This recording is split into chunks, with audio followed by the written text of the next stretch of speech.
Amis internautes, bonsoir. Nous vivons un moment tragique de l'histoire de l'humanité et le pire est encore à venir.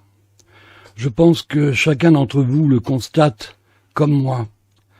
La route sur laquelle nous sommes engagés risque de nous conduire tous vers l'abîme si nous ne sortons pas de cette léthargie mentale et morale qui semble avoir fait de nous un troupeau de moutons prêts à être sacrifiés.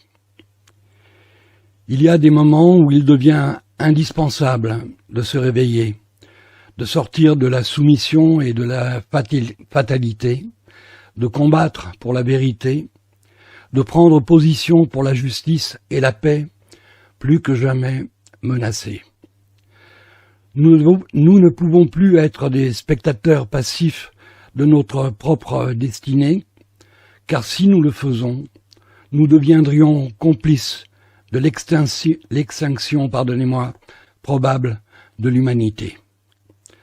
Nous sommes arrivés au moment crucial où tout peut basculer. Et c'est la raison pour laquelle des médias indépendants comme le nôtre sont massivement mobilisés.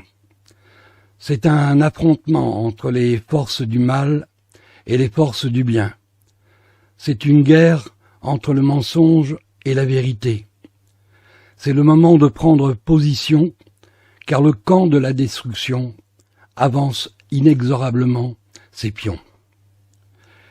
Les événements dramatiques qui se produisent actuellement au Proche-Orient ne sont possibles qu'à cause de notre passivité, notre égoïsme, notre indifférence, car des peuples éveillés et conscients ne pourraient pas tolérer les atrocités subies par nos frères et sœurs de Palestine. Nous sommes le nombre, et ensemble, nous pourrions peser sur ce qui est décidé en notre nom. Nous avons le pouvoir de nous opposer à la folie criminelle de nos gouvernements.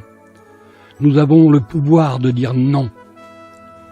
Et ne pas le faire nous transforme de fait en complices objectifs de toutes les horreurs commises par ceux qui nous gouvernent et dirigent nos vies.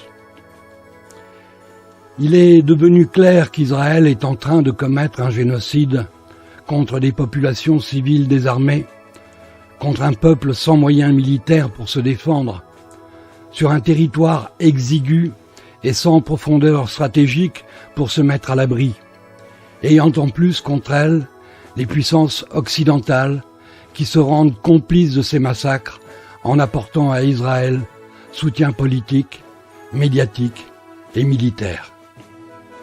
Ce génocide dans lequel sont impliqués les États-Unis et l'Union européenne sous domination sioniste révèle la vraie nature d'Israël, mais aussi et surtout l'imposture du bloc occidental.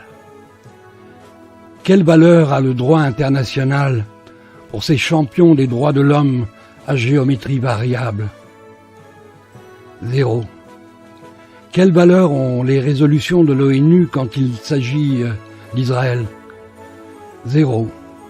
Où sont les principes de démocratie lorsque l'Occident soutient un régime suprémaciste et criminel de la pire espèce?